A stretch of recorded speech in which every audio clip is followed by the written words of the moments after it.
Welcome. Today's talk is going to be on automatically assessing lexical features and learner corpora, brought to you by me, Scott Crossley, and my friend and colleague, Christopher Kyle. I'm at Georgia State University. Kris is at University of Oregon.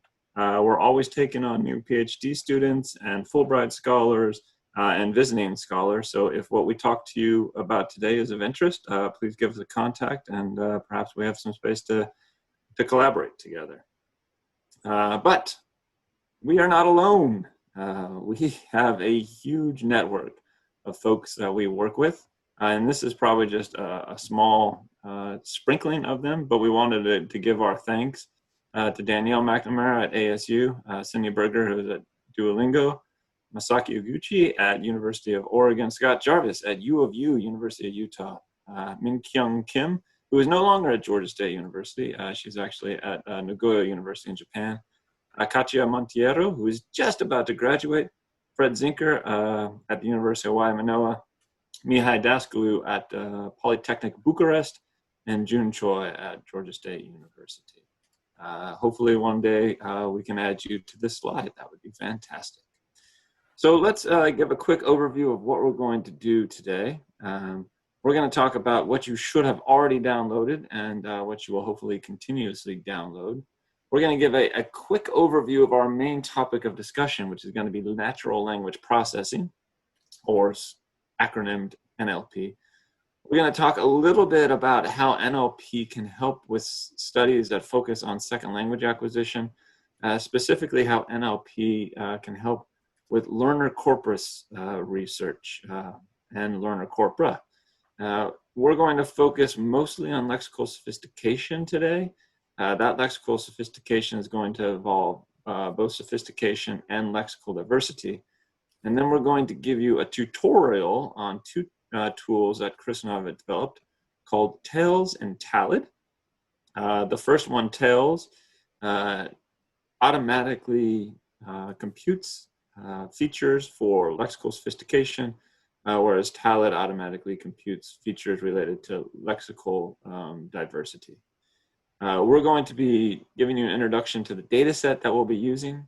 We're going to talk about how getting 𝗬𝗄𝗃 and 𝗬𝗏 to work, but this is going to be done virtually. If you are having any problems with running either 𝗬𝗄𝗃 or 𝗬𝗏, unlike a normal workshop, we can't be running around and working with you on your computers. And so we're just not going to be able to give you that support that you might need. So hopefully everything's up and running though. Oh, we will be able to answer sort of global questions and try to troubleshoot globally, but the data will be available if you're not able to get them to run today, and we can follow up with you later on. Yeah, we have a data spreadsheet that's available that has all the data necessary to basically involve yourself in this workshop. So we're going to talk a little bit about the output of these two tools, more of the fine-grained output at the word level, and then we're going to do some actual data analyses. We are going to do statistical analyses, and we're going to do some kind of descriptive analyses. The statistical analyses are going to be very, very simple. They're going to be correlations and potentially a regression. You don't need to have much information, background information to run these tests, and we'll help talk you through them. Okay, so hopefully, I know that Tony was great and he sent out tons of emails, but if you were ignoring those emails, which happens, it might be a good idea, nay, dare I say, a grand idea, to download 𝗬𝗄𝗃 and 𝗬𝗏. Both of these are on our website, the aptly named www.linguisticanalysistools.org, and they each have their own benchmarks, 𝗬𝗄𝗃 and 𝗬𝗏. We're also going to be using something called JASP. JASP is a freely available statistical software that more or less replicates SPSS. It is, however, open source and actually a lot more user-friendly and intuitive than SPSS. And more importantly, it is totally and absolutely free.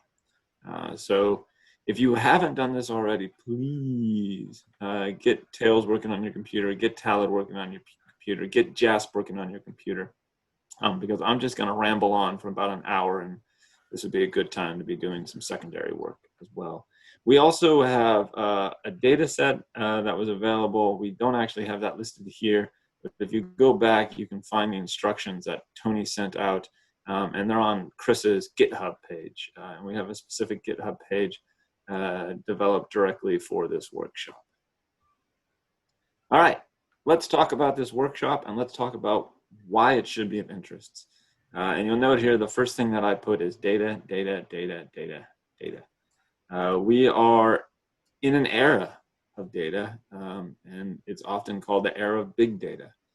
And there are unknown amount of data on second language learning, on first language learning, on language in general, on things like reading comprehension, writing ability, acquisition, child's data, adult data.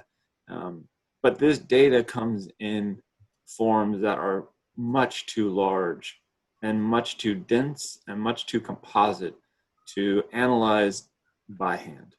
And so in a sense, we are in a data overload movement right now. And the only way that you can make sense of that is either to take a very microscopic approach and analyze perhaps the data from a single participant or a single learner, or to take a much more macroscopic approach and analyze data from thousands, if not millions of learners at the same time.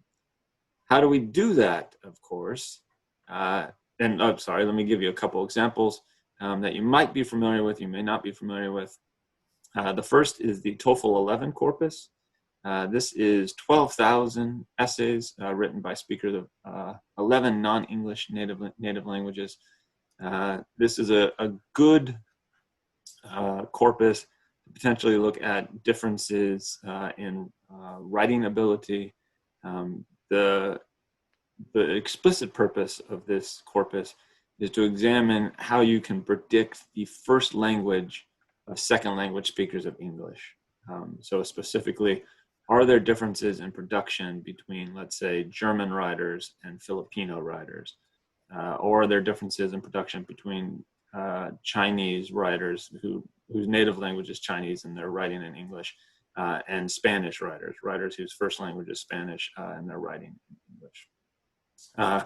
The EF Cambridge Open Language Database came out. It's called 𝗵𝗄𝗃.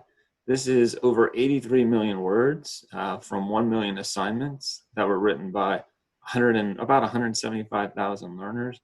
When you get up into the millions of words and the thousands of essays, hand analyses, hand coding of this data is virtually impossible unless you want to dedicate the rest of your career and the rest of your life to it.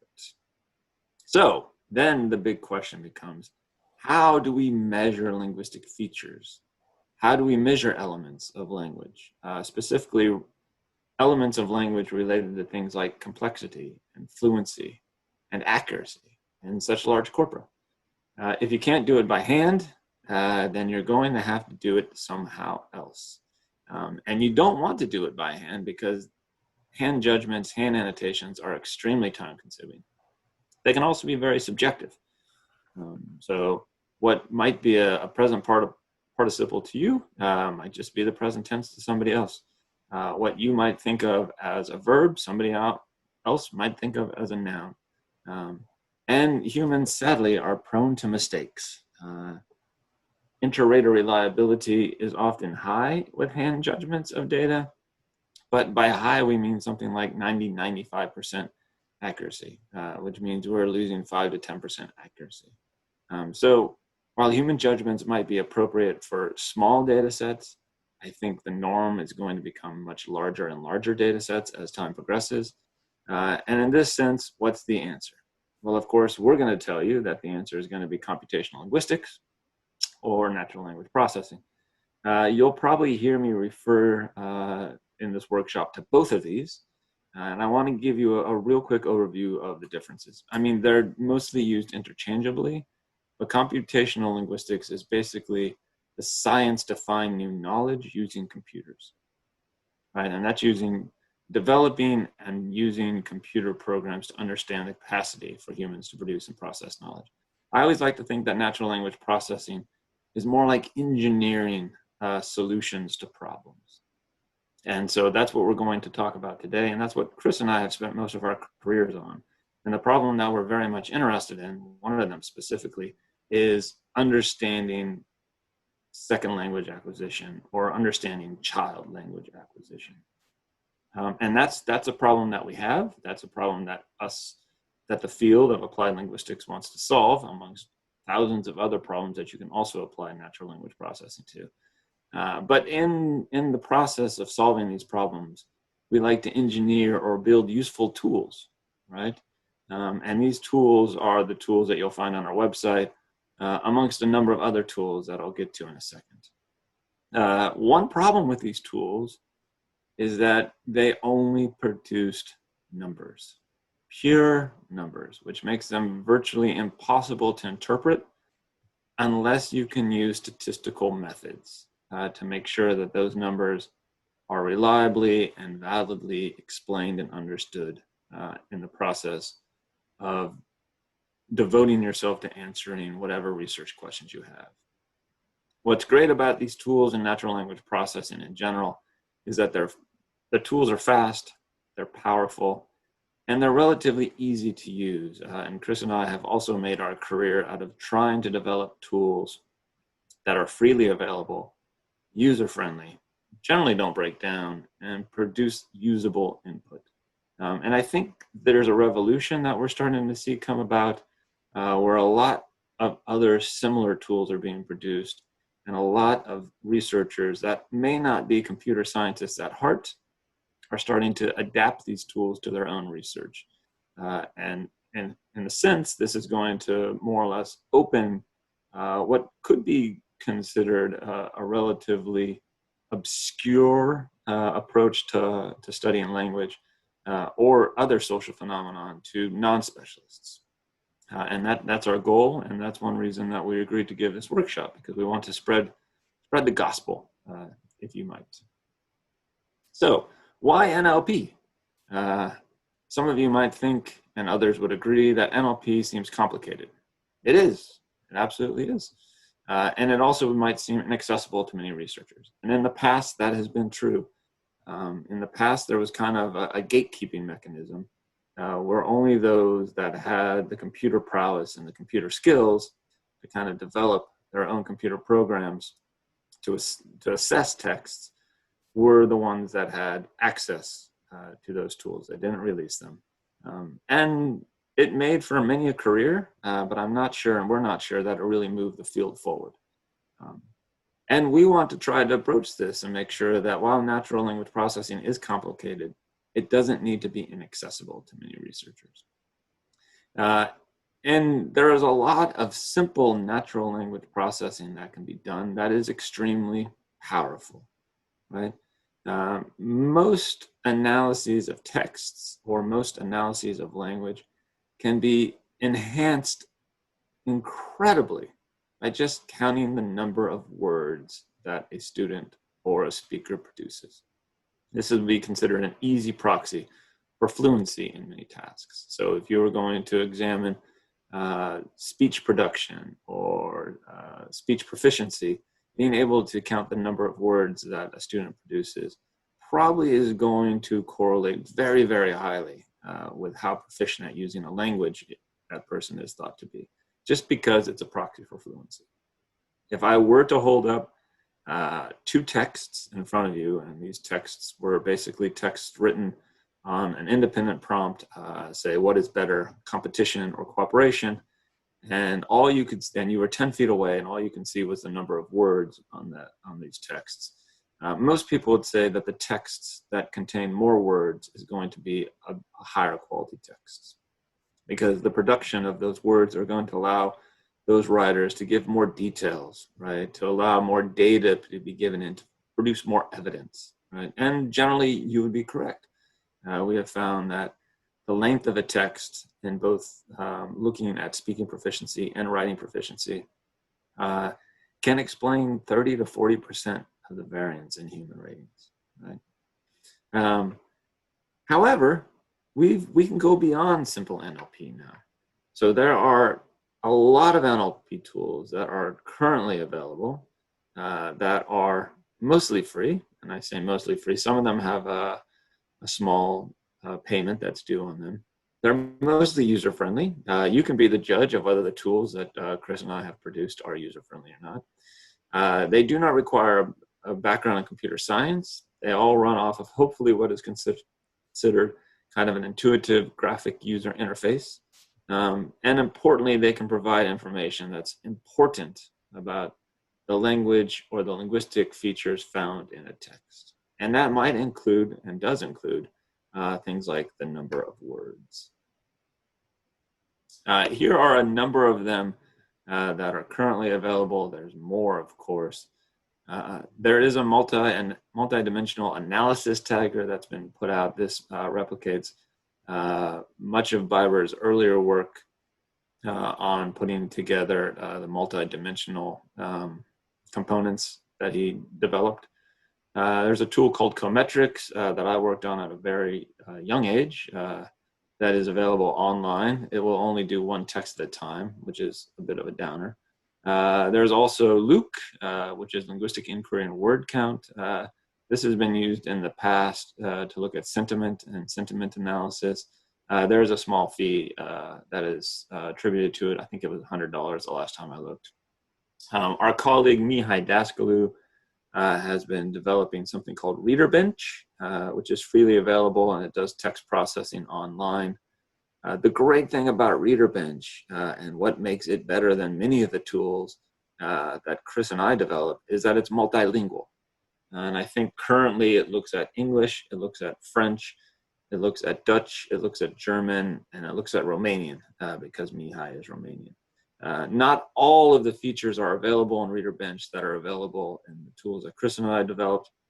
And this is mostly because the majority of information, the majority of dictionaries, the majority of parsers, the majority of part-of-speech taggers, the majority of kind of the background information that these NLP tools use to derive or compute linguistic features are only available in English.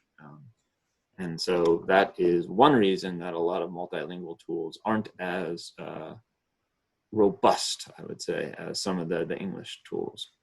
𝗀𝗏𝗃, these are all the tools at the bottom that Kris and I developed, a few that are missing as well. 𝗀𝗏𝗃 looks at grammar and mechanics. 𝗏𝗏𝗄𝗏 looks at sentiment and cognition. 𝗏𝗏𝗄 looks at cohesion. 𝗏𝗏𝗄𝗏, which we're going to use today, looks at lexical sophistication. 𝗏𝗏𝗏 looks at lexical diversity. And 𝗏𝗏𝗃, which was Kris's most awesome PhD dissertation, looks at syntactic complexity and sophistication.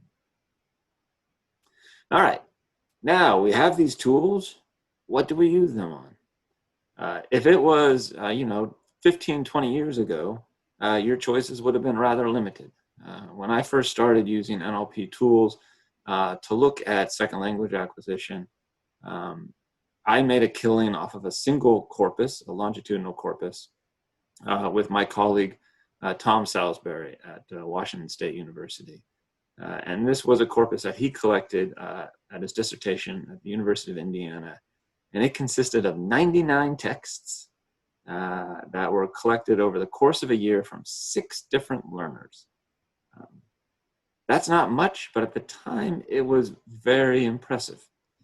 I don't think currently, if I wanted to try to use this corpus in an analysis, that it would be publishable in most of applied linguistic journals, especially kind of the top tier journals, because they would rightly say, look, there aren't enough texts here for this to be viable and replicable across an entire population.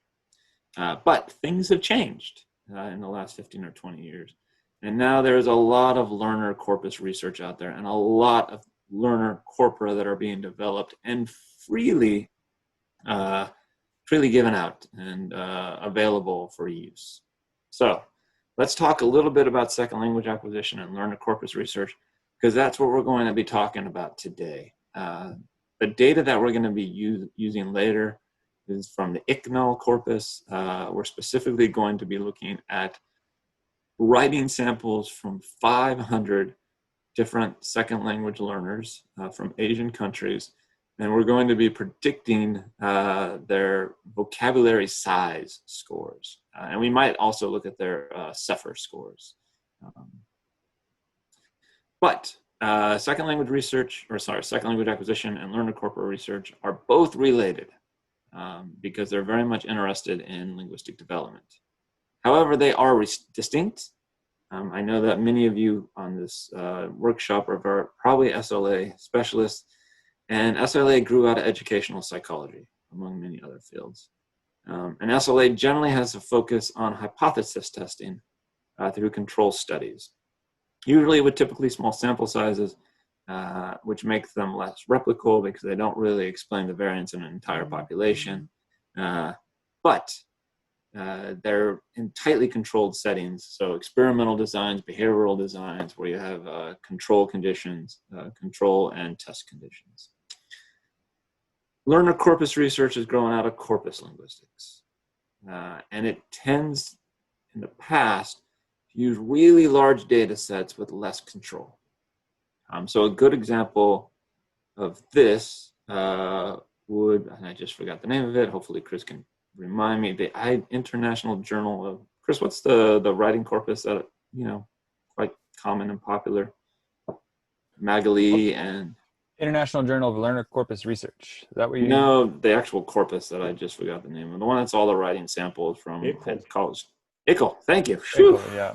𝗂𝗏. I had them too confused. Hey, Scott. Yeah. Your PowerPoint isn't progressing on here. Whoa.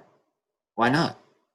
I see YNLP. Is that what you're supposed to be seeing? No, I'm on SLA and LCR. Maybe it's just my computer. Yep. Yeah, I can see the SLA and LCR. All right.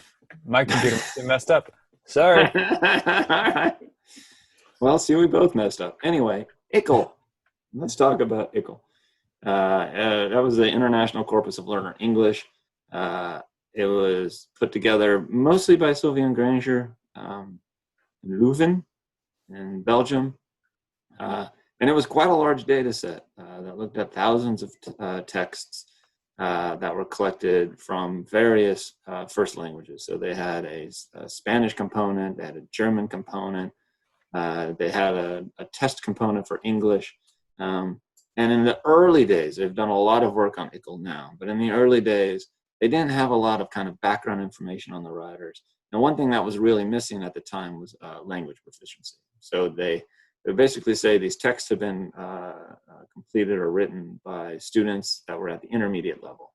But intermediate level in Germany may very much differ from intermediate level in China or intermediate level in Spain, right? But 𝗂𝗏, as with all other learner corpora, have been developing. And they've described language by larger populations as controlled SLA. And that's one thing that you want to do. So a big difference between kind of this LCR approach and the SLA approach is SLA is very fine-grained, controlled, small populations.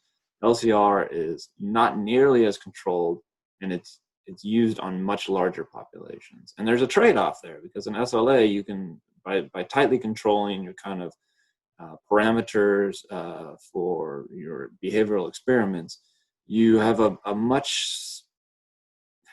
you can have much more reassurance that the results that are coming from your data are correct, they're replicable, right? But at the same time, you don't know if they're going to be generalizable to a much larger population. Language corpus research or learner corpora research has focused much more on larger populations and larger data sets that don't have as much control. And this has been a main concern with a lot of researchers on LCR.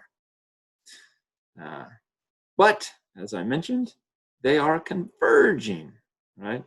So SLA researchers are absolutely beginning to use larger pre-collected data sets to help address much larger research questions. And so if you start reading journals like Second Language Research or Studies in Second Language, Studies in Second Language Acquisition, or my favorite journal, and everyone should, of course, submit their work to it. Anybody want to take a guess what that is? Language learning. You will find a lot of corpus analyses there. And LCR research is also becoming much more informed by SLA research, mostly because learner corpora that are being compiled are now controlled by a lot greater variety of learner variables. And we'll see this when we look at 𝗀𝗏 later on. So you're starting to control for kind of grade level, proficiency level, first language background, age, gender, motivation, right? So it's not just as it was in the past where you see a corpus and then you see all the texts that are associated with that corpus, but you're also seeing a lot of information about individual differences in the participants that comprise that corpus. And that allows SLA researchers to start to feel a little more comfortable about using learner corpora, and it allows learner corpora researchers to become more comfortable with publishing in kind of SLA journals. If you're looking for some further readings, here's a couple edited volumes, Second Language Acquisition and Learner Corpora by 𝗏𝗏 and LeBrun. And then there's a Routledge Handbook of SLA and Corpora by 𝗏𝗏 and 𝗏𝗏. All right, so what is a learner corpora? As I think I've kind of alluded to, it's large collections of learner productions, and they can be based on the L2, but predominantly you're going to find that learner corpora written in English still. The L1, so the Toefl 11 corpus has 11 different first languages, in case you want to look at things like cross-linguistic influences.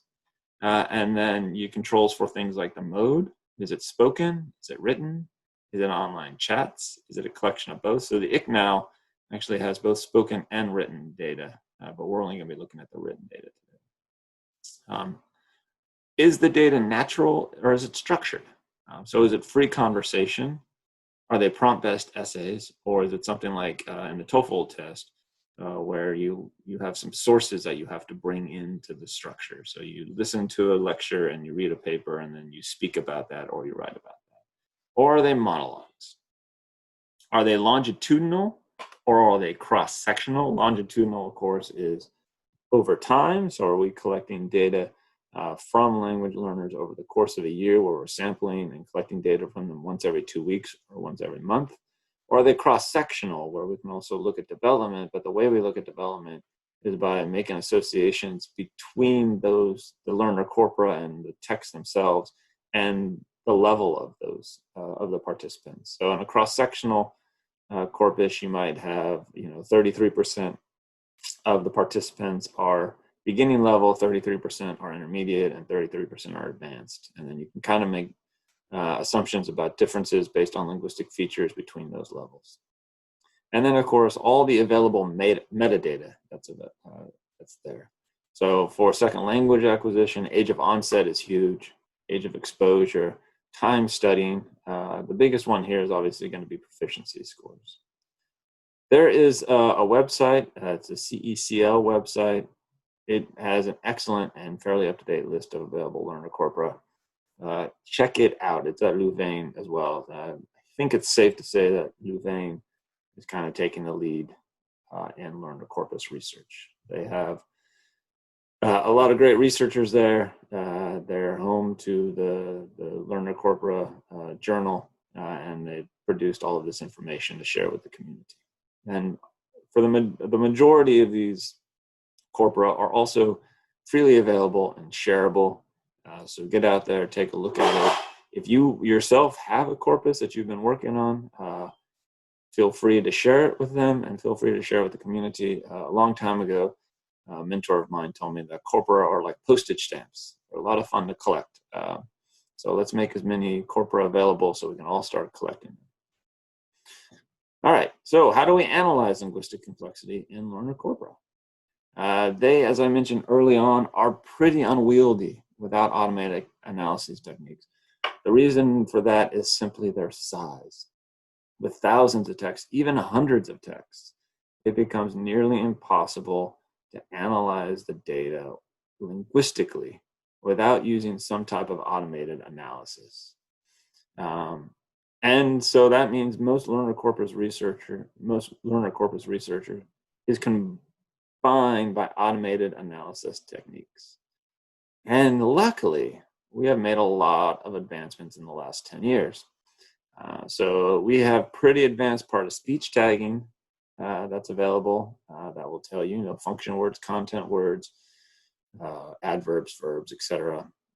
All kinds of syntactic annotation that's available. This might be as simple as annotating verb phrases, but it might be more complex. It might be dependency parsers, basically saying, this noun phrase is dependent on this verb phrase, or this adjectival phrase is dependent on this noun phrase. There's a lot of sentiment analysis that is available as well. A lot of sentiment analysis is based on dictionaries, and this is basically lists of words that have some type of number associated with them. And it might be whether it's a positive word, emotionally positive, or a negative word. Voice to text is coming along nicely, which can speed up our analysis of language, natural language, spoken language. As I mentioned before, we're getting much larger and much more varied corpora in our field. We're also having a lot of new dictionaries that are coming out. A great example of this is the English Lexicon project. It's a collection of about 40,000 words that have, for each word, annotations for maybe the frequency of that word, phonological neighborhoods of that word, how long a lexical decision task takes for that word. All right, we're going to be talking today about lexical richness. This is our focus, and this is Kris's chance to just shine. All right, I'm looking forward to shining. Scott, will you unshare your screen and I'll share mine? I can do that.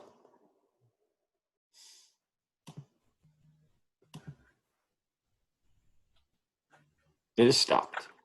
All right.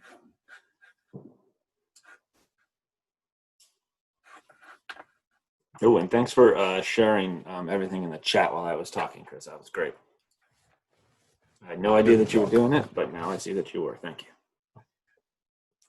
And I saw a couple people ask some questions. I think we're going to address most of those questions in sort of the planned, our sort of planned remarks here. But if we don't, then just follow up again, and we will try to answer those questions in the more sort of free-form part of the presentation.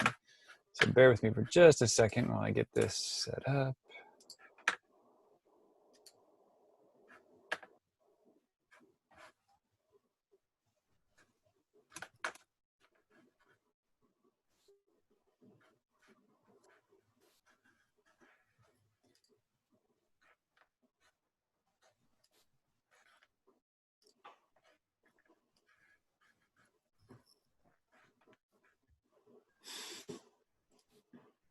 That doesn't look like Hawaii anymore. The desert? Yeah, it doesn't look like Oregon either. Yeah. All right, can you see my screen, Scott? I can see the desert, so I guess that's your screen. That is not what it's supposed to be showing. Okay. Awesome. Isn't that swell? You're doing great with technology for a technologist.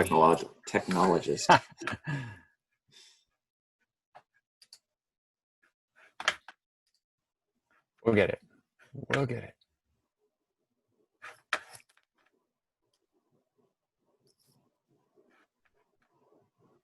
I'm out of practice here.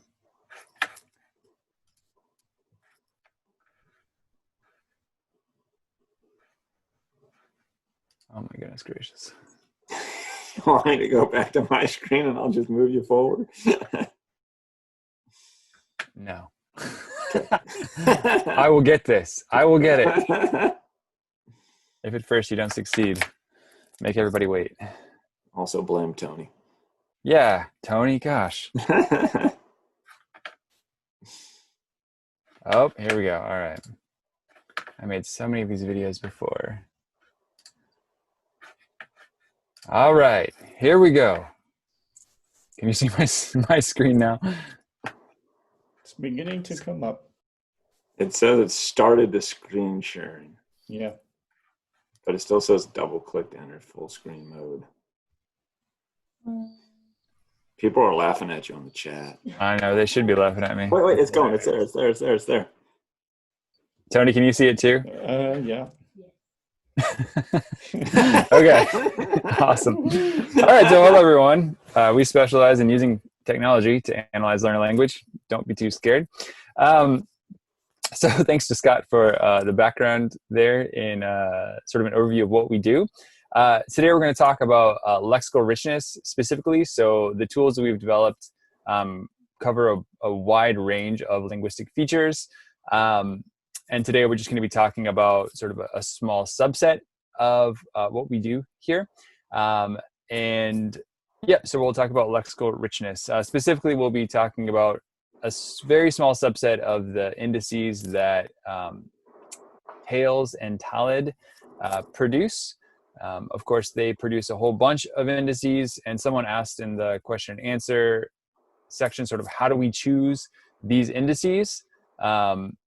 And they all come from either previous research, previous applied research, or from a theoretical perspective. So when we create these tools, we're not creating tools just to create tools. We're usually trying to solve some problem or answer some question ourselves. And then because replicability is important to us, we have also produced the tools so other people can do the same things that we're doing, test to make sure that, you know, we're not messing up somehow, and just trying to be as transparent as possible. So that's sort of where all of this comes from, and happy to follow up on questions related to that here in a bit. All right, so again, we're gonna focus on lexical richness today. So lexical richness can be seen as comprising three large areas or constructs. So we have lexical diversity, which we'll talk about in depth. There's been a lot of research that has used indices of lexical diversity. Lexical density is also usually included within the subset of lexical richness. So if you look at, for example, Reed 2000, he includes these three constructs. There hasn't been much work in lexical density, at least in SLA, recently, mostly because it doesn't seem to be very predictive of development or proficiency. And the last construct here is lexical sophistication. And there's now a fairly large body of work looking at lexical sophistication, although probably historically there's been more work that's used lexical diversity indices than lexical sophistication, though it's growing. Possibly in part because of the availability of tools that has been increasing. Okay, so just to make sure we're all on the same page here, we're going to give an overview of what lexical diversity is and also what lexical sophistication is. So the three simple constructs we can think of when we refer to lexical diversity are volume, abundance, and variety. And for those of you who are already familiar with lexical diversity indices, variety is what we think of, generally speaking, when we think of lexical diversity, which are type token ratios. Scott Jarvis has done a lot of conceptual and theoretical work around the idea of lexical diversity and the construct of lexical diversity. And he has proposed 6 or 7 sort of sub-constructs. And we're only going to talk about in depth about variety today, but I would encourage you to check out his publications, and we have a couple more that are forthcoming that explore these a little bit as well. But volume is the number of words in a text. Okay, so just the number of running words.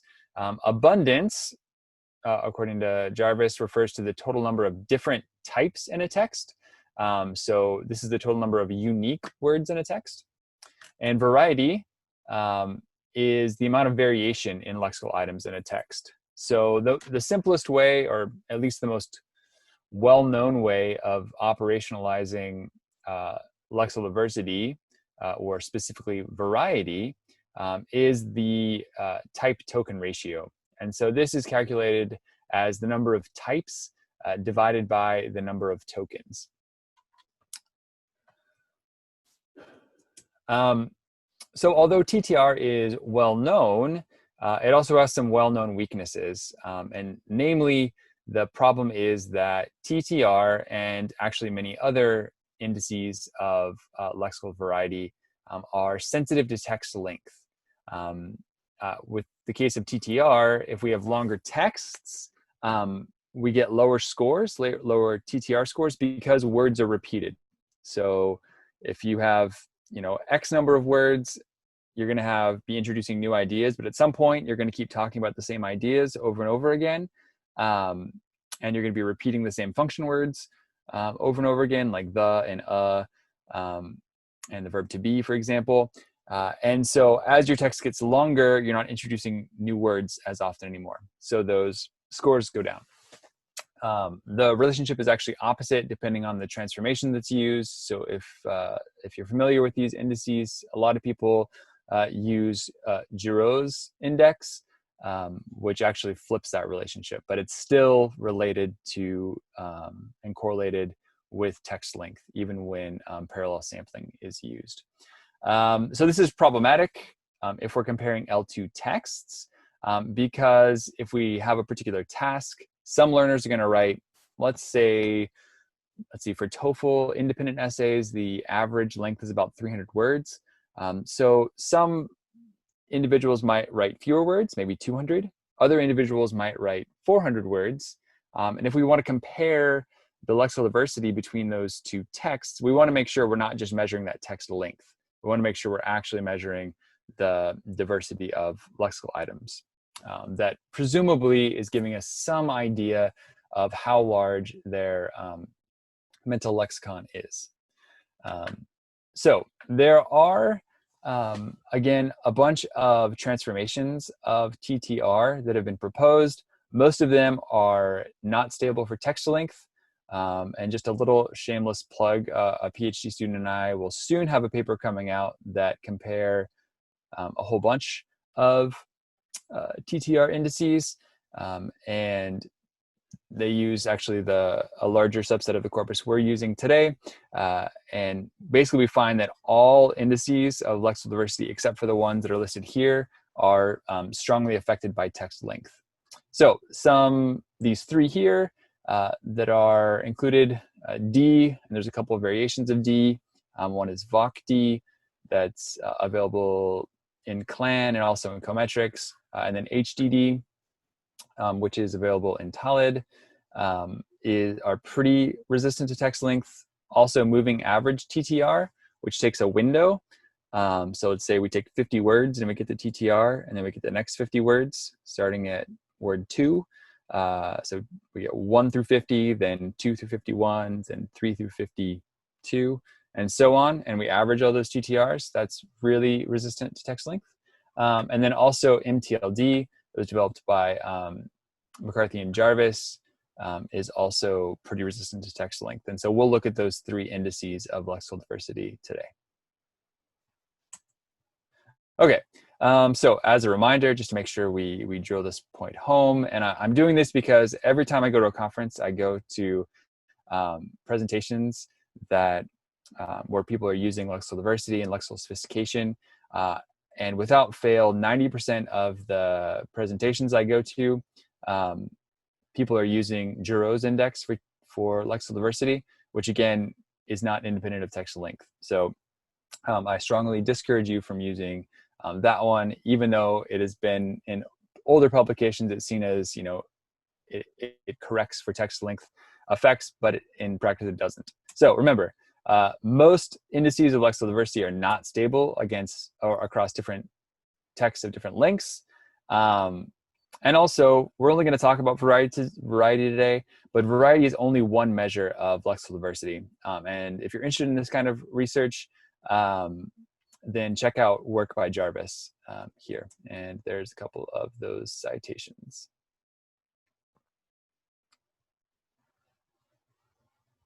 Okay. So there are a few programs that can be used to calculate or measure lexical diversity. Looks like the 𝗲𝗏 tagger can measure 𝗲𝗏𝗃. Also CLAN can measure 𝗲𝗏𝗃 as well. There are a few Python packages. So one, Lexical Diversity, Lexical-Diversity is the one that we developed. That's actually the background of 𝗨𝗏. There's another package in Python called Lexical Richness. There's a couple R packages, but you obviously have to have some programming skills to use these packages. From perhaps an optimistic point of view, they're not actually that difficult to learn how to do enough programming to use these. But if you can't be bothered, then we've developed these graphical user interfaces as well. So one of those is 𝗨𝗏 that I've been talking about. 𝗨𝗏 will allow you to put all your files into one folder. You choose that folder, and 𝗨𝗏 will automatically calculate as many lexical diversity indices as you would like. Also, one advantage of these tools, although occasionally 𝗨𝗏 is pretty easy to get working, but occasionally there's a little bit of a learning curve getting the tools to work. There's an advantage over a web tool, which we've sort of avoided building, because if you use a desktop application, the data is always on your computer. It's not going back and forth on unsecure connections to some server somewhere, which means that if you have sensitive data, you can still process that with 𝗨𝗏. And often your institutional review board will require that your data be secure at all times, especially if it's sensitive data, and therefore using it on your desktop is definitely the way to go there. In most cases, you can't use server-sided applications to do that. All right, I can answer more questions on that later if you have them. Okay, so just a little overview of 𝗨𝗏.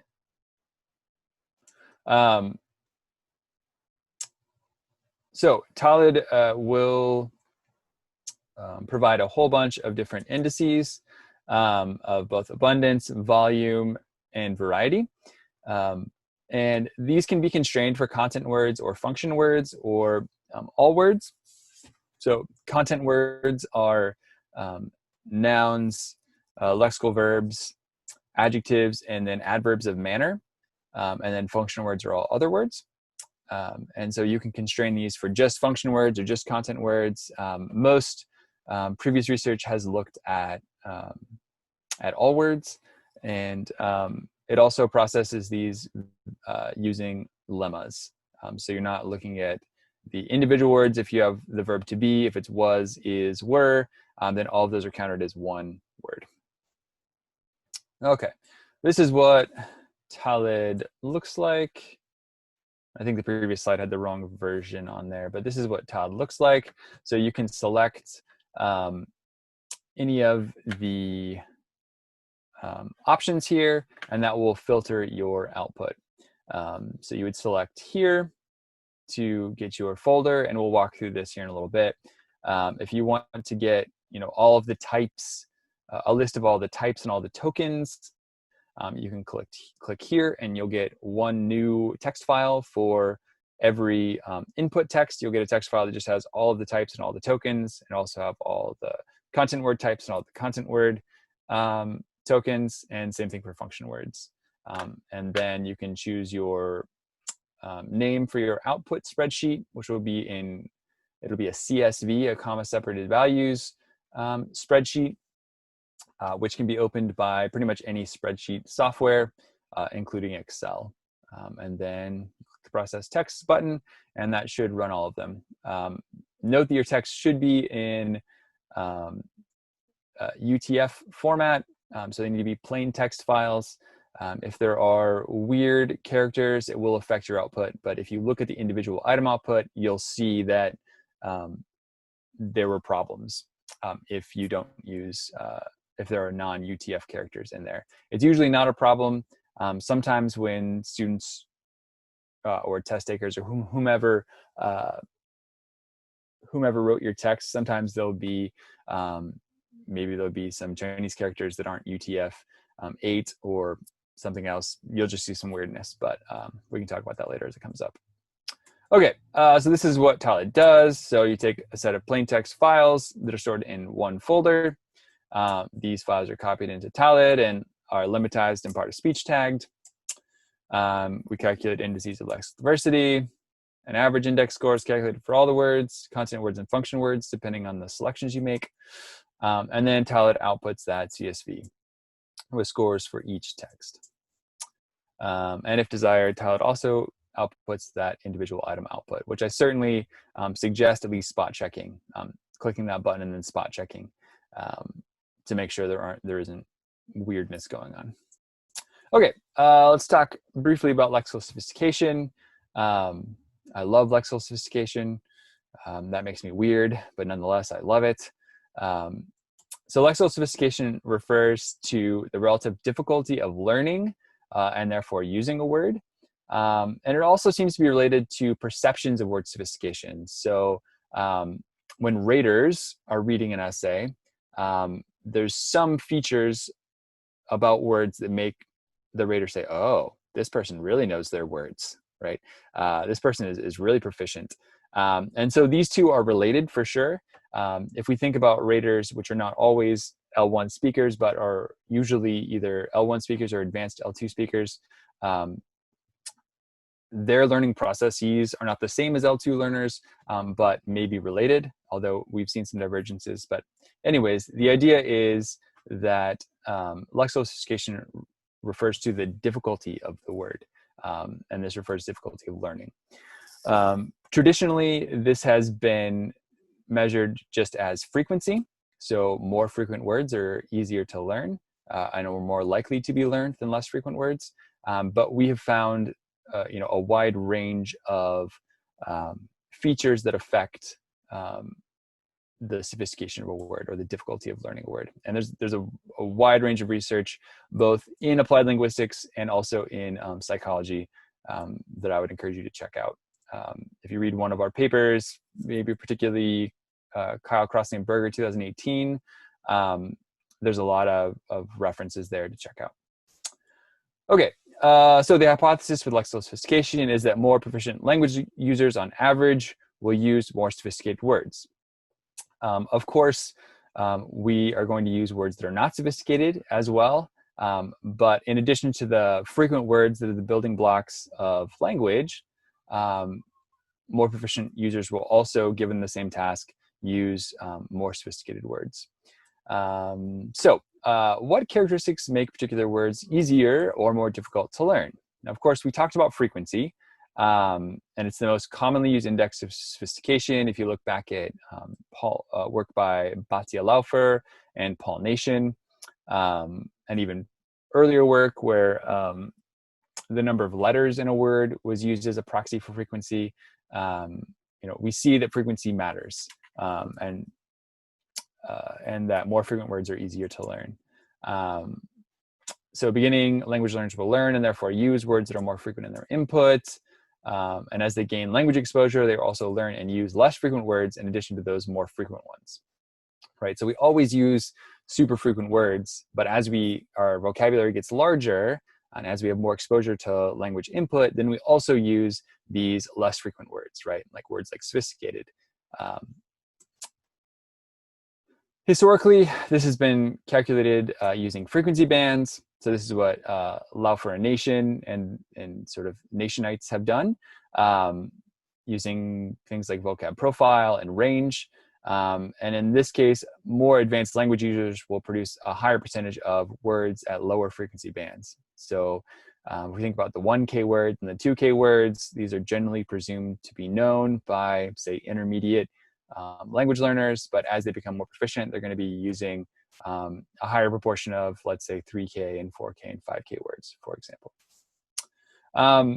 What Scott and Danielle started doing with 𝗀𝗏metrics was to use the average frequency score. So this is what 𝗀𝗏metrics does, this is what Tails does.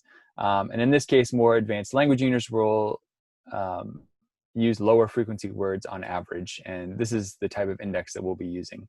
So when we look at frequency, we're going to expect that as proficiency goes up, the average frequency will go down, right? Okay, so here's some examples. Okay, so these are some really, really genius sentences that we created okay, that are all true. So pizza is good. Here we have the normed frequency scores. So pizza is less frequent, right? It has a lower frequency score. This means it occurs less often in a corpus than the verb to be, right, is. Good is fairly frequent here, but still, of course, less frequent than to be, which is one of the most frequent words in the English language. And then if we add these scores together, so 30.6 plus 33,000, etc., plus 764, and we divide by 3, we'll get the mean score. And so this is what 𝗏𝗏s outputs for a particular text. And I made it disappear. Okay, so we can see here, if we use the word delicious instead of good, our mean frequency score goes down a little bit. Now, we should never use or compare texts at the sentence level, especially with texts that are this short. We usually want to use texts that are at least 100 words, but here I'm just using this as a simple example. So we see that good has a frequency of 764.6. This is per million words in a corpus. If we use the word delicious instead, it lowers that from 11,300 as the mean to 11,058. Okay. If we use a word like nutritious, nutritious, and again, pizza is nutritious. I believe that in my heart. I hope there are no health people out there to tell me I'm wrong. But anyways, if we use the word nutritious instead, then nutritious is much less frequent in the corpus, 1.6 times per million, and it lowers our mean score a little bit more. Now, of course, we have a large effect of is here. And we will often use log transformed indices to help mitigate the 𝗷𝗵𝗄 curve of frequency values. Okay, if we just use content words, and here I'm including to be as a content word, as a function word, we can argue about that. That's okay. But here I'm using is as a function word. So if we cut out function words and only look at content words, then our relationships look a little clearer. So in this case, we have a mean score of 397, which was affected by good greatly. Here we have a mean score of 22.6 per million. And so we see this big drop because we use delicious instead of good, and a further drop because we use nutritious instead of delicious or good. Okay, so these are how the scores are calculated for all of the indices and 𝗏𝗏s. But this is a particular example just of frequency. Okay, I'm happy to follow up with those questions later on. We usually give these workshops in person, so it's a little easier to have give and take with whether you're following along or not. And so I apologize if you were a little bit lost, but we'll try to slow down and catch up here shortly. Okay, but frequency, while very important, isn't the only factor that affects word learning. So, for example, I'd like to ask a couple questions here. So which one of these words do you think is more sophisticated? So we have the word unemployment and the word intonation. And this is the audience participation part, but it's a little bit difficult because we can't see you. But in this case, if we just look at frequency, unemployment is much more frequent than intonation. Now, the audience said intonation. Uh-oh. One person said unemployment. 𝗍𝗏𝗏. Way to go. Well, intonation is more sophisticated, so because it's less frequent. So unemployment occurs much more often than intonation. Okay, so intonation is much more sophisticated. Now, we do have to consider that this is a corpus of news. And so unemployment is probably a much more likely topic to come up than intonation. So we, of course, always have to consider the reference corpus from which our norms came from, but intonation is more sophisticated. All right, that's frequency. Next up, which is more sophisticated, intonation or eggshell?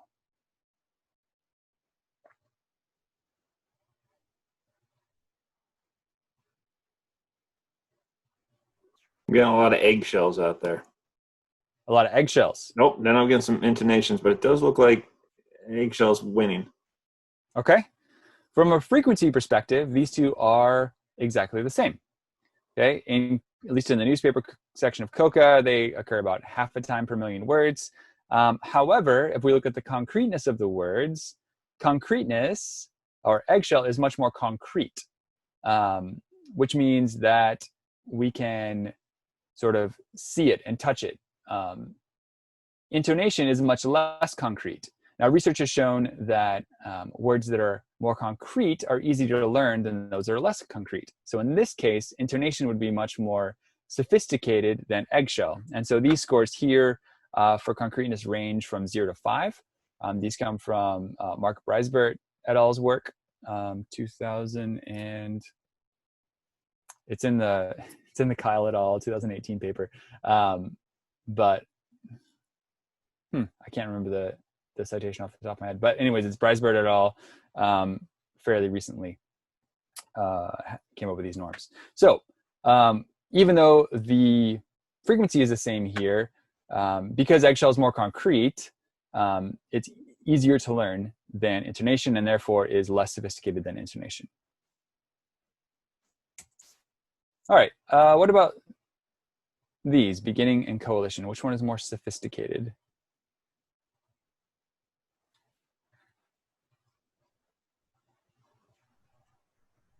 Looks like coalition's winning. Okay. Coalition is winning. Okay, so another thing we can look at is dispersion, or in this case, range. This is the number of different documents that a word occurs in. And so one issue with frequency is that sometimes in a reference corpus, a word can be frequent because it occurs in only 1 or 2 documents, but occurs a bunch. And so in this case, beginning and coalition have very similar frequencies, but beginning occurs in a wider range of documents. So a learner is more likely to see that word. And so in this case, coalition is more sophisticated because it has a narrower range. It occurs in fewer contexts. These are just 3 different indices out of a group of, let's say, 12 different kinds of indices and 400 or more different indices. But we just wanted to give sort of an introduction of what lexical sophistication is. And we'd be happy to follow up on all of these later. Again, all of these came from research in lexical development, some of it being L2 lexical development research, but most of it came from psychology. And so I would encourage you to take a look at those and then ask questions later on if you have them. All right. Hey, Chris. So, yo. We're at 3:20 already. Okay. I think we're just about done. All right, cool. Okay. This sort of small demonstration shows that lexical sophistication should be measured in a multifaceted manner, not just using frequency. And I hope that the examples sort of helped show you how these indices are actually calculated, so what the numbers mean. One helpful thing in Tails is that you can do individual item output, and then for each word and for each index, you can get the score for that word.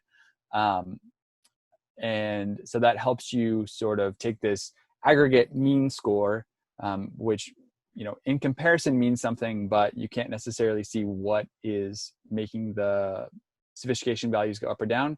And then you can look at those individual item output to look at the actual words and what scores they get for almost all the indices.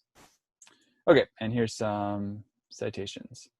All right, so I'll just skim quickly through these next couple slides. So there are a bunch of tools available for measuring lexical sophistication. Of course, our takeaway is going to be that, you know, Tails, our tool, is awesome. But if you're interested in band-based indices, these are all good options. 𝗀metrics looks at a bunch of different variables, but again, the online version only allows you to look at one text at a time, which is not awesome. I did that for my master's thesis back in 2011 and spent a couple weekends inputting texts one at a time. it was pretty terrible. I don't know why I decided to go do my PhD with Scott after that experience, but I did. And then we developed Tails. Okay, so some limitations of the available tools. So all the listed tools except for range, and Lawrence Anthony created Ant Word Profiler, which is an updated version of range. All of these except for that one can only process one text at a time. All the listed tools except for vocab profile are black boxes, meaning you have no idea what's going on in the background. You can't get individual item output for each word in that text. All listed tools except for cometrics report a single index or a very limited number of indices. And almost all of these except for range are processed online, so you can't process protected data. But Tails allows you to do all of these things. So in advertisement, but we are proud of Tails. It definitely continues to be improved, but yeah, it can be used for a lot of purposes. All right, there's a whole bunch of indices in Tails. I'm not going to talk about them because we're only going to look at a few today, but I do encourage you again to look at, for example, 𝗁 Crossley and Berger 2018 for a description of those indices. All right, this is what Tails 2.8 looks like. And Tails has the same processing pipeline as 𝗁 more or less. So we have plain text files, lemmatize and part of speech tag them.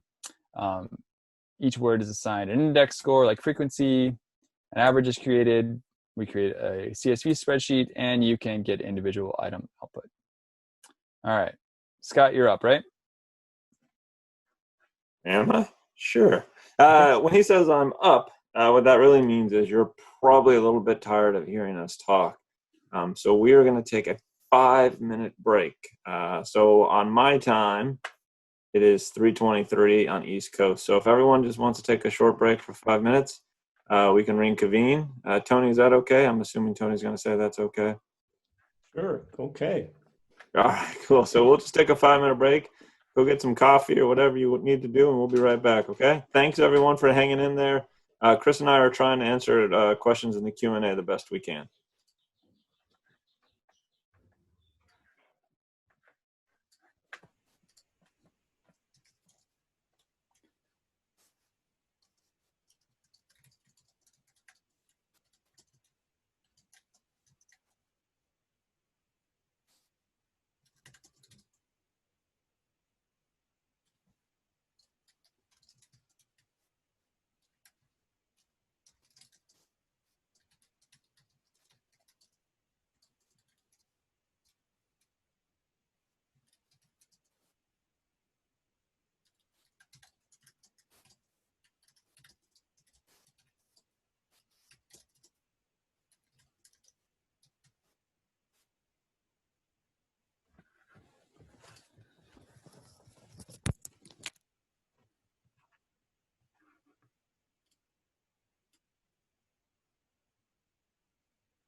All right, everyone should be kind of headed back here quickly. We'll give it a minute or two to make sure everyone's back on the horn, and then we're going to move forward.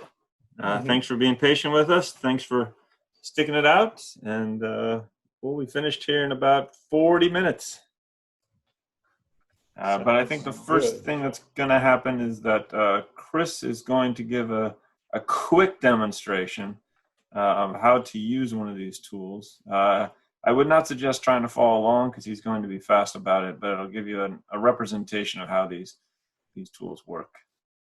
Tony, did you want to say something? No, I just said, sounds good. All right, thanks, Tony. All right. I'm going to share my screen again. Hopefully Good luck, Kris. Hopefully more quickly than last time. All right. Oh, it looks like this is going to be easier. All right. So here I have 𝗏𝗏, which I have downloaded and put on my desktop. And so one problem that some people have had is if they try to run the tools from their download folder, it doesn't always work. I think 𝗏𝗏 actually would work that way, but the other tools may not. So don't keep it in your download folder, and also don't have it in the cloud. So if you have iCloud, don't do it there. That might cause problems. But anyways, we just have 𝗏𝗏 here. I'm going to double click, and it's going to open. Maybe. All right. It opened on my other screen. So this is 𝗏𝗏 here. For this analysis, I'm just going to choose all words.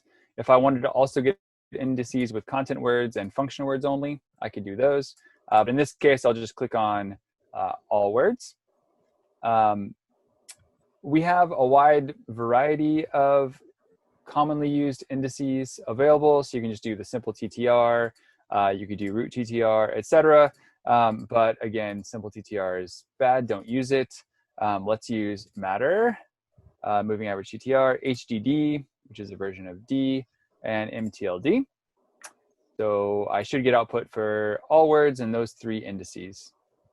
Okay, then I just will select a folder here, and I will use the one for today, which is this folder here, and it will process all of the TXT files in that folder.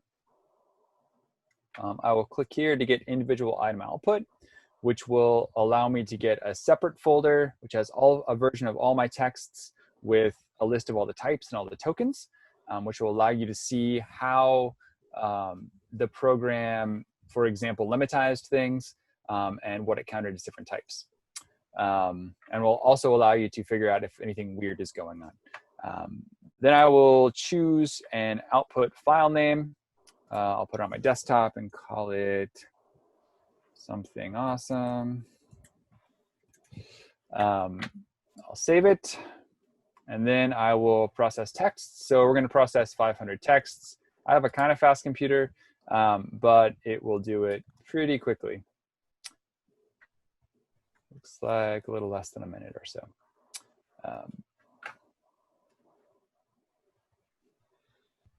Why don't you tell a joke? I don't know any good jokes. I'm a computer guy. Come on. That's true. I wish there were good linguistic jokes. Maybe somebody can put a linguistics joke in the text chat and I can share it.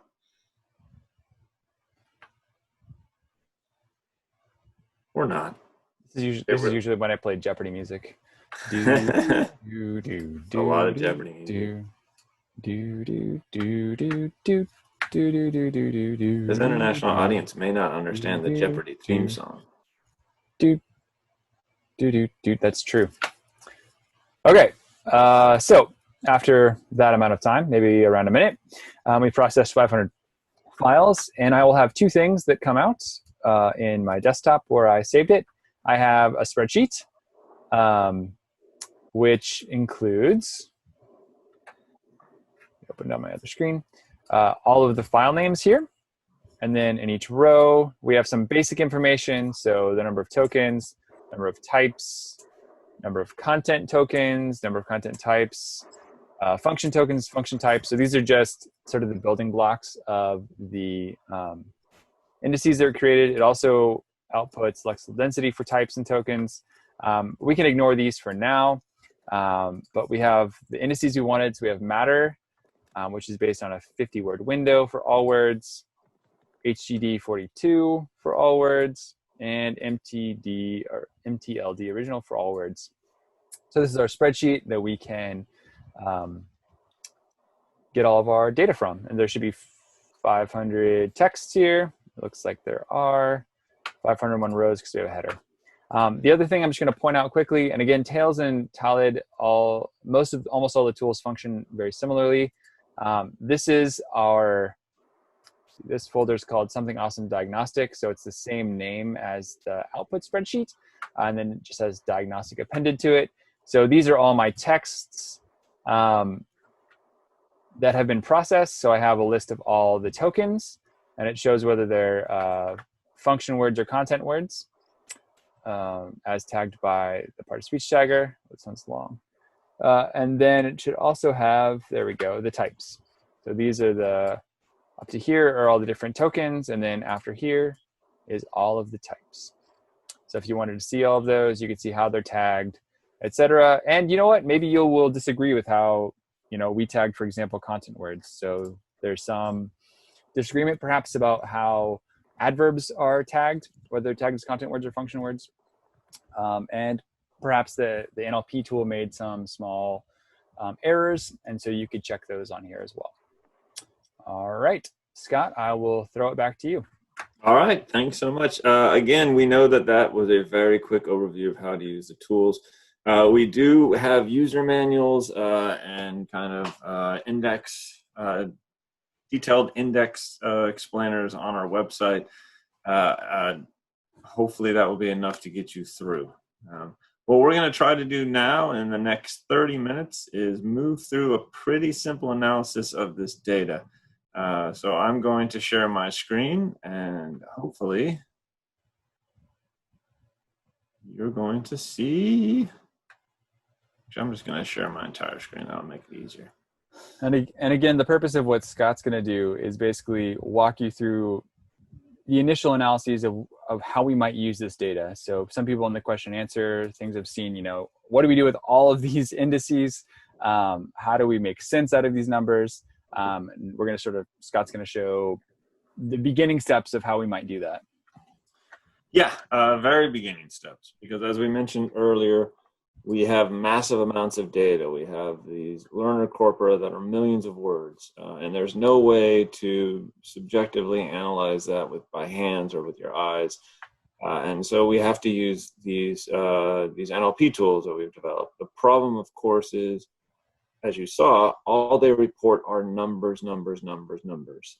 And it's virtually impossible to interpret these numbers without statistical analyses. And we only have 30 minutes, so I'm not going to teach you about statistics. I'm hopeful that everyone is familiar with the term correlation. I will show you how to run a quick correlation, and we can look over some correlational analyses. But I wanted to talk to you about our context, which is 𝗏𝗏𝗏. This is downloadable from the 𝗏𝗏𝗏 project website. The 𝗏𝗏𝗏 stands for the International Corpus Network of Asian Learners of English. And it contains both spoken and written texts. Today, we're going to be focusing on the written texts. It's a good learner corpus. And one reason that it's a good learner corpus is not only that it comes from a variety of Asian learners, it's well defined in that sense.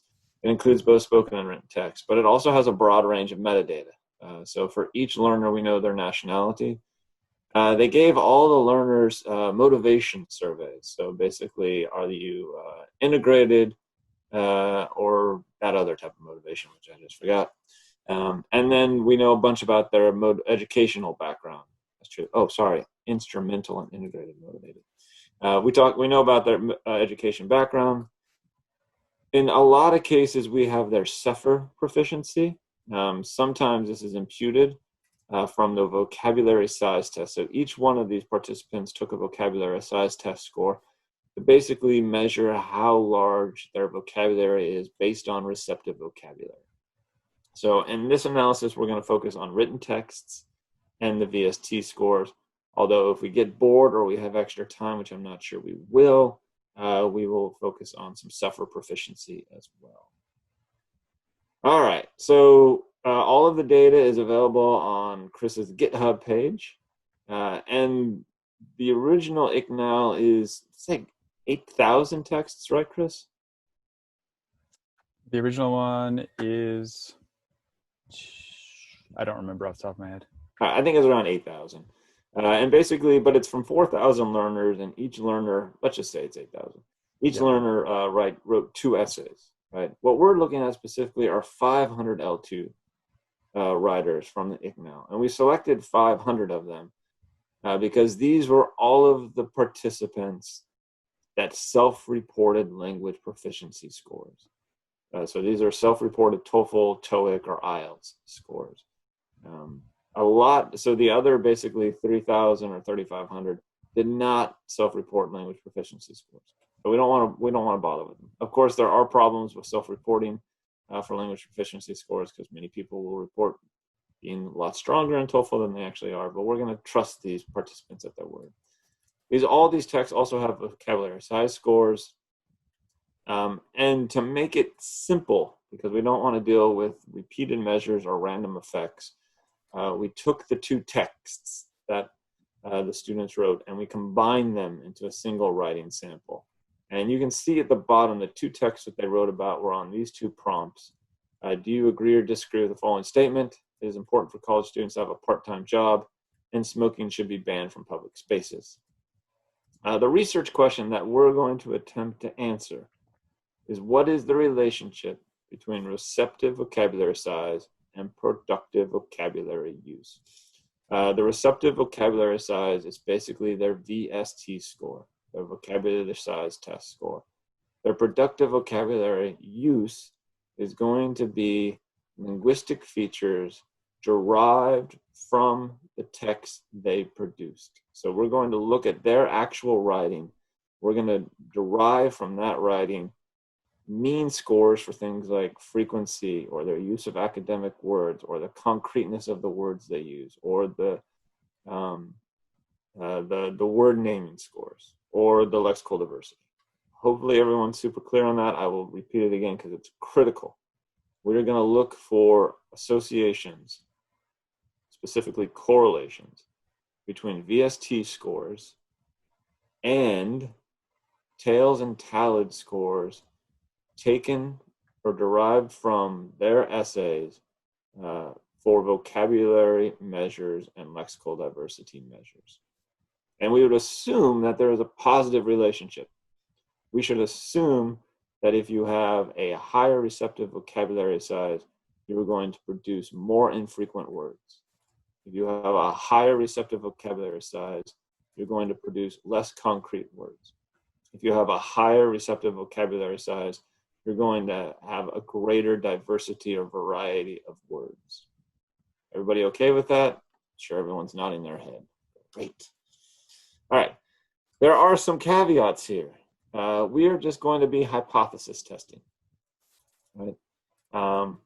And our hypothesis tells us that we're selecting what we would consider some pretty basic, well-designed, well-tested features from both 𝗟𝗏𝗟 and 𝗏𝗏𝗏. Those are on the right-hand side. I'll go over those very quickly. But we want to know how well those selected indices perform, and that means how well do they correlate with VST score. So the indices that we're interested in, from top to bottom: subtle 𝗟𝗏𝗏, frequency, log, content word. Subtle 𝗟𝗏𝗏 is a corpus of subtitles and transcripts from television. So it basically represents spoken language in a proxy. And we're looking at the frequency for those content words. not all the words. We're not interested in the function words. We're only looking at contents words. We also take the logarithm. If you do corpus linguistics, you know that frequency is very Zipfian in distribution, which basically means that a very small percentage of the most frequent words make up the majority of the words. That means it's not going to be linear in its distribution. So we do a logarithmic transformation basically to make frequency scores linear. And when I say linear, just imagine a nice straight line. We're then also going to look at 𝘂𝗲𝗃 frequency log content words. We take a lot of our indices, frequency indices from 𝘂𝗲. This is the Corpus of Contemporary American English. Comes out of BYU. Mark Davies has done a fantastic job putting together not just 𝘂𝗲, but a number of other corpora. Even has a corpora for coronavirus up already. Specifically, we're looking at the magazine section. These are all texts taken from, I think, 100 different magazines. And we're looking at the limmatized words, and we're looking at their frequency logged, and we're only looking at their content words. We're also going to look at academic word list. This was developed in 2001 by Avril Coxhead. She's now at the University of Victoria Wellington in New Zealand. Basically, these are words that are more likely to be found in academic writing. We're also going to look at concreteness, and I'm going to mess the pronunciation up of 𝗲𝗏𝗏. I apologize for that. People have told me how to pronounce it. I just can't do it. But we're looking at the content words for concreteness. This is basically how concrete a word is. So a word like cow is very concrete. You can see it. It's concrete. You can touch it. Whereas a word like love is not very concrete. We're also going to look at the lexical decision mean response time. That is the LD mean RT for content words. This basically means when given a string of letters, right, you are asked whether that string of letters is a word or not. If it's a word, you press yes. If it's not a word, you press no. Words that are more difficult to process cognitively take longer to respond to.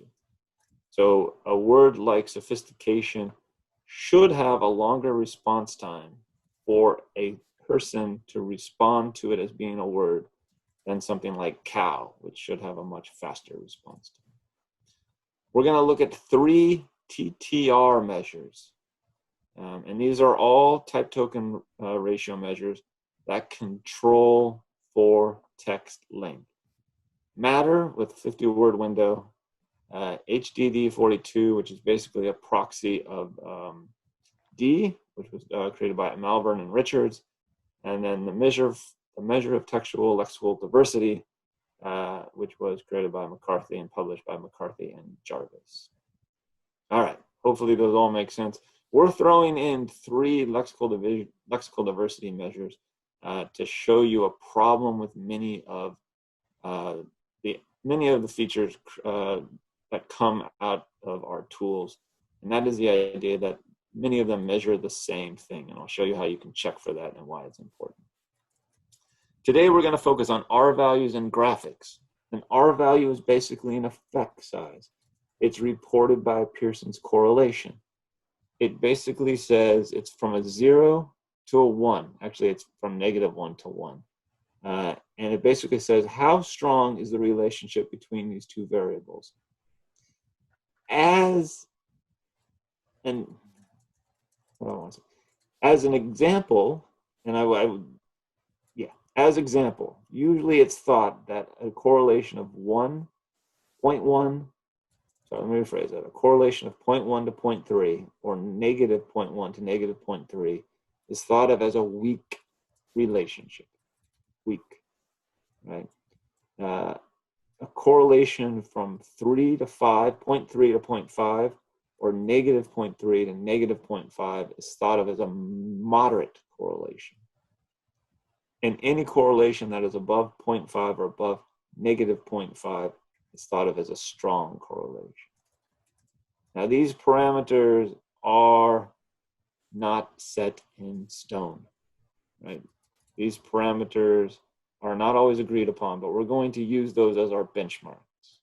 And what we're looking at is the R value between vocabulary size test scores and lexical measures. I'm also going to use some graphics to show the relationships. All right, there are many redundant indices in the tools. Hence, we're going to have 3 lexical diversity indices. We want to warn you that an NLP approach is not always a less is more technique. Oftentimes, it's more is more. All right, so I'm going to switch over, and I'm going to do, we showed you how to process data. I'm going to look at some how to preliminarily interpret results using 𝗏𝗃. And then we probably will not get to looking at word level data. Luckily, Kris already showed you some of the word level data in 𝗏𝗃. And I'll discuss the analyses. We were going to have discussion questions in general. I'm not sure if that's going to be possible in this format. If we have time left over, we'll talk with Tony and see how that can happen. But what you're going to see me do right now is I'm going to switch over. I'm going to open up the data sheet that we sent you, and I'm also going to open up 𝗏𝗃. All right, so let's see. I have put everything here in this handy dandy folder, and we sent well, there on Kris's GitHub, there is a CSV file that is called 𝗏𝗃_500 analyze 2. If you open that up, this provides you with all of the data that we're going to be analyzing in this workshop. I'll make this as big as possible. Basically, column A, if you look at it, this is the participant, right? This is participant 152. The country is here. They're from Thailand. Their VST score is here. They scored a 15 on the VST. Their self-reported 𝗪 is A2. We have assigned that a 𝗪 number only because it's oftentimes better to do analyses with numbers than strings of characters. And then these are all of the features that I told you about for each, right? So this is the subtle lexis, the spoken frequency. This is the magazine frequency. This is the academic words. This is the concreteness. This is a lexical decision response time. And these are our 3 lexical diversity measures. If you notice, these are all just numbers. You can scan down here and it would be virtually impossible for you to come up with any remarkable findings based on those numbers just by eyeballing the data. So, since we cannot eyeball the data, we have to run stats. And that's when we're going to introduce something called 𝗏𝗃. And 𝗏𝗃 looks like this. It is absolutely free. It's supported by the University of Amsterdam. It is user-friendly. This is a new version of 𝗏𝗃 that I just downloaded. It's pretty awesome. And it's very flexible. It does both Bayesian and kind of classical statistical techniques. It is the underlying system for 𝗏𝗃 is R. And R is a computer programming language that is used often for statistics. If you want to do serious statistics, I would suggest investing some time into R. But 𝗏𝗃 does a great job of providing overviews and providing a structurally friendly and simple way to analyze data. So in 𝗏𝗃, click on these 3 parallel lines on the left, and then you will say, I want to open. I want to go to my computer and I want to open that file up. So I'm going to click on computer. I'm going to go right. I already have this open up. You might have to navigate to a folder. I'm going to go to the Sao Paulo Workshop 2020. The reason this says 2020 is that Tony has been a great mentor and sponsor to me. And I think this is the 3rd time, maybe the 4th time, that I've done a workshop for him, either online or in Sao Paulo. So thank you, Tony. Very grateful. Thank you. So I'm going to go here to 𝗏𝗃 500 analyze 2, and I'm just going to double click on that. And this will automatically open in JASP, right?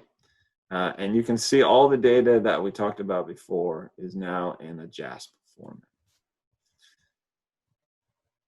The first thing that I want to do is I want to click on regression. Regression is basically, a regression is multiple correlations together. And so correlations are under regression. So we're going to look at classical statistics, and we're just going to look at correlation. If you're interested in Bayesian statistics, it does do Bayesian statistics. If you want to develop models looking at how multiple variables can predict one variable. So if we want to say, how do these 8 lexical sophistication features and how do these 3 lexical diversity features combine to predict VST score, we could use a linear regression. We're not probably going to have time for that today, so we're just going to do correlation. Yeah, click on correlation. This is how simple JASP is. Our variable of interest is VST. So we throw VST in. We then are going to say, okay, we'll do this one by one. We're going to throw in subtle X's frequency log content words, right? Our assumption here is that there's going to be a negative correlation between VST and 𝗏 frequency. The reason that is our assumption is that we would assume that somebody that has a higher VST score, meaning they have a higher vocabulary, receptive vocabulary knowledge, they're probably going to produce less frequent words. Does that make sense? So if our VST score is going to be high and frequency will be low, that will be a negative correlation. So let's throw this in here. And shoot, I have just found a problem. This is not. All right, I need to make this smaller. I'm not sure if you can see this, but on my screen, it's not working very well. All right. Well, we'll switch this over, and you'll see very quickly that this tells us that on this column here is VST and 𝗏, and the rows are going to be VST and 𝗏. This tells us that we have a negative correlation. That's the negative sign. And that correlation is 0.472. That's a relatively strong correlation, indicating that a person that has a higher VST score is going to produce less frequent words. That makes sense to everyone? I hope it does. Now, nope, sorry. My screen's a little bit off. We will also want to report, oh shoot, I can't get down to it. All right, for some reason. Oh, there we go. Good. It worked. We can also do scatter plots. Scatter plots allow us to visualize this representation. So in JASP, you just have to click on scatter plots here. So you click on scatter plots. I'm going to have to move this around a little bit. And it automatically should, our scatter plot should pop up. My scatter plot did not pop up. I have to move this around again. Forgive me.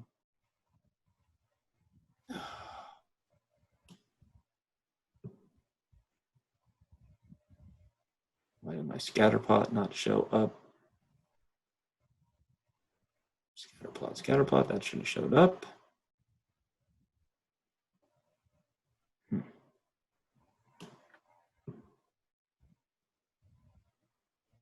It might be at the bottom and I can't get to it. All right, I'm a little frustrated with this technology because my screen is not sized correctly. And that's frustrating. And it's not sized correctly in Zoom, but it was sized correctly before. So I have to keep changing things,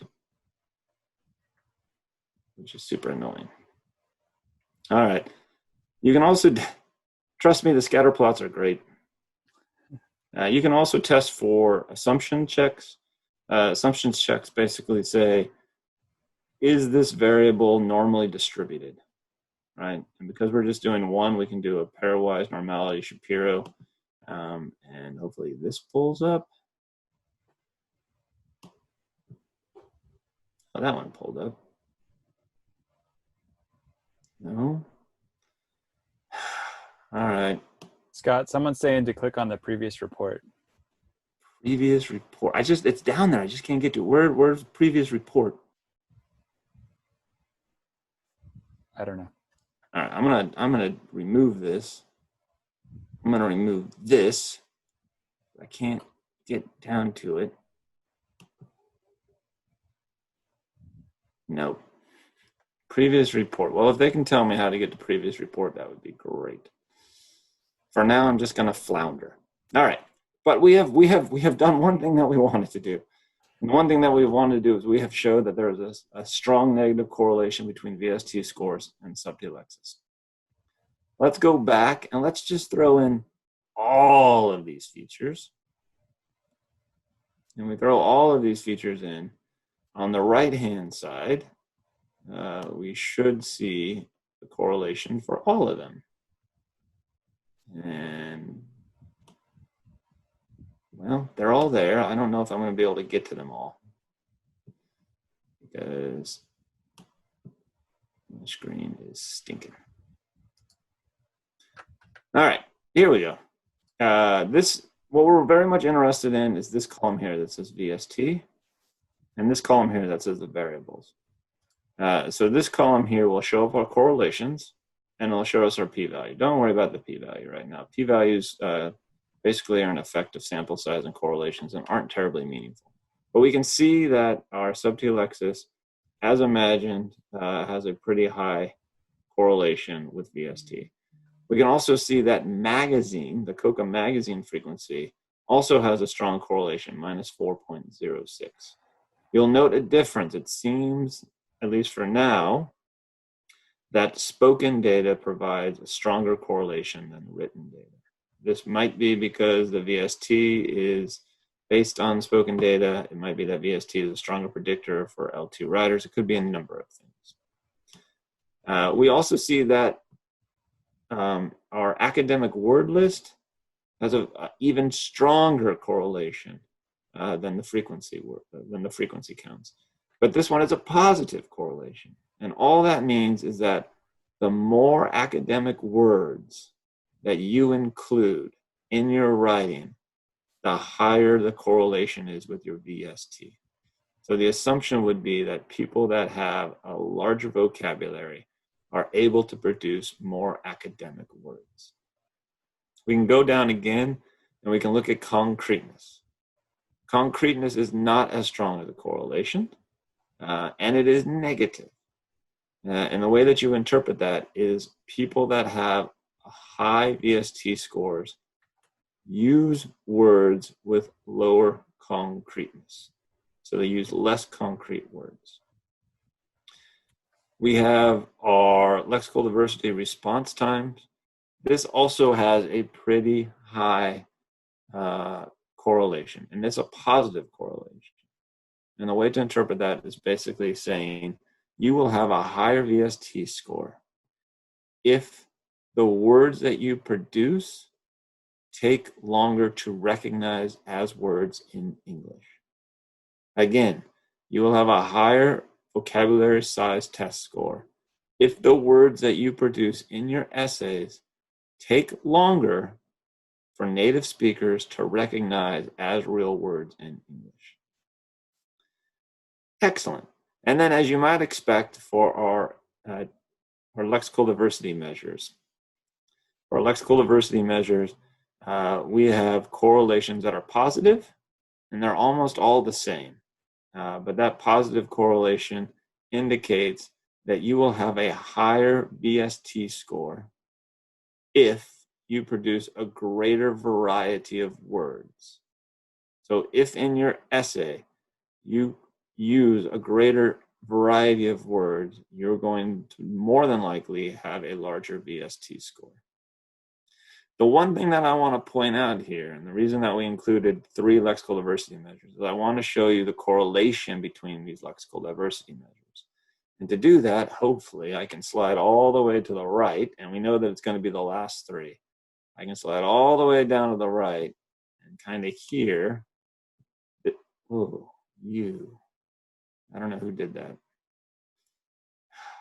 Hold on. I'm going back.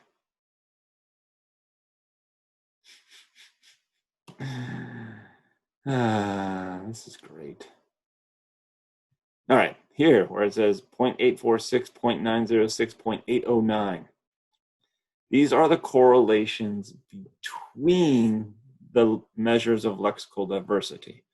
So this is the correlation between matter and HDD. I think this is the correlation between HDD and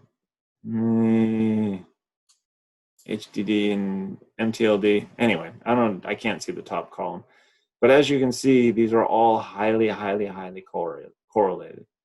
This means they're all basically measuring the exact same construct.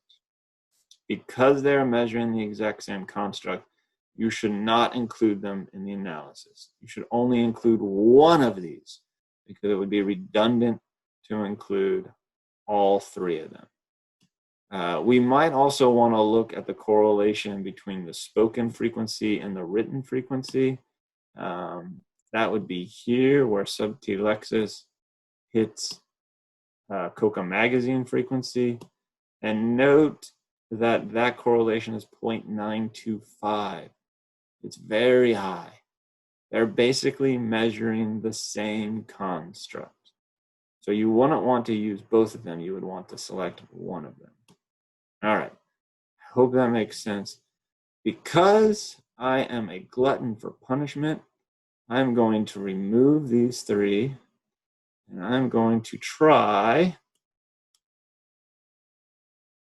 to run a scatter plot again. And there it is. It worked. Hallelujah. Kids hear this. All right, can everyone see that? If you can, I'm so proud of us for making that work. This is basically a scatter plot. On your, well, I can't see it all. Okay. On your y-axis here, you have the VST score. On your x-axis, you have the frequency score. You'll note that a higher VST score, you see this kind of jumbling up of lower frequency scores, right? And this line basically tells you the correlation. The reason it's not a really strong correlation is because if it was a perfect correlation, every single dot would be on this line. There's a lot of variance here where people that have, like this person here, uses very frequent words, but also has a very high VST score, right? So it's not a perfect line. And that's why the correlation is in 0.4. But this plot really can help visualize what's happening. For fun, I'm going to do the same thing with academic words, and maybe it will work and maybe it won't. Let's go with academic words, throw that in. It's got a scatter plot. These work. Ah, there it is. Oh, the world's better. This is what a positive correlation looks like, right? We can basically see here that if you use more academic words here, you're going to have a higher VST score here, right? In short, this visualization and these simple correlations give you a very, very basic perspective, we hope, a very basic perspective on how statistical analyses and graphical representations of those analyses can really give you a perspective on the meaningfulness of these various lexical features and their relationship to your dependent variable. And in that case, this is the vocabulary size test scores.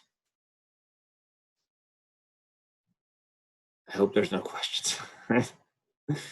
All right, that actually kind of does it for us. We were going to have a discussion, but there's currently 2 minutes for that. But we would like to leave you, and obviously Kris is going to have the final word, but we would like you to think about the value of NLP in theoretical research, specifically the value in second language acquisition. How can NLP be used to better understand language acquisition outside of controlled behavioral settings? Right? What are the practical applications? A lot of NLP is being used in assessment and testing. So TOEFL scores partially are automatically generated using NLP, especially for the writing scores, right? What is missing from NLP that would help answer some of your research questions? When I was taking questions, when Kris was talking, a couple people were bringing up good ideas, like what influence does like the background of the word have? It's a Latin word or a Greek word on that frequency.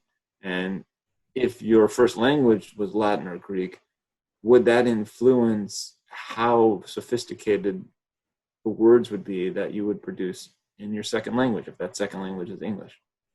How are we able to answer that question? We can't answer that question currently with the research, with the NLP tools that we have. We could develop one that might be able to answer it. Somebody else asked a nice question about, do your tools, are they able to assess whether the word was used accurately or not? That is a severe limitation of these tools. All it does is count the words. Currently, we are not able to say whether the student used the word in an accurate manner or in a manner that was conversational. That's some of the limitations of NLP. There's a lot more, hundreds, thousands perhaps, of limitations of NLP. And then we would love to have you think about how you might use this in your own work. I think we have like 0 minutes, so I would like to thank everyone for showing up. I would like to thank Tony and the university for supporting us, and then I was going to hand it off to Kris, but thank you so much, everybody.